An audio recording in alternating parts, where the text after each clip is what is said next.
В сърцето на Родопите се намира село Баните, скътани дълбоко в пазвите на величествената Родопа планина. Намира се в източната част на Смолянска област, на 270 км от столицата София и на 130 км от Пловдив. Балнеологичният курорт е разположен сред живописните склонове на Родопският масив на 750 метра надморска височина по поречието на река Малка Арда. В центъра на село Баните е открит топъл минерален извор, който според преданията датира от римско време, 2-3 век от новата ера.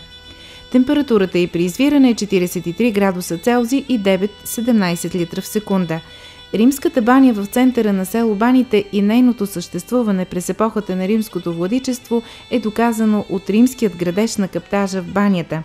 Обилната римска монетна циркулация в региона, десетките римски монети, открити при строежа на днешната баня в селото. Минералната вода е подходяща за лечение на опорно-двигателният апарат, кожни и гинекологични проблеми, заболявания на стомашно-чревния тракт. Природните дадености на баните, топлият минерален извор, чистата природа, богатата флора и фауна, мекият климат и разнообразен релеф са предпоставка за развитие на различни форми за туризъм – балнеоложки, селски, ловно-рибарски, екстремен и други. Минералната вода със своите лечебни свойства е предопределила развитието на баните като курортен център с национално и международно значение. За настаняване в село Баните има много възможности – от специализираната болница за рехабилитация, частните квартири, къщи за гости до луксозните хотели с всички екстри. Балнеолечебницата работи целогодишно. Емблематични за селото са изграденият балнеосанаториален комплекс и комплекс Водна парзалка.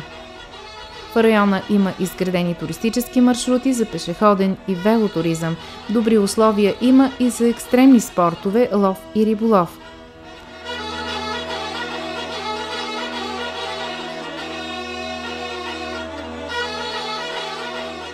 Всяко кътче от Родопите е изпълнено с магия.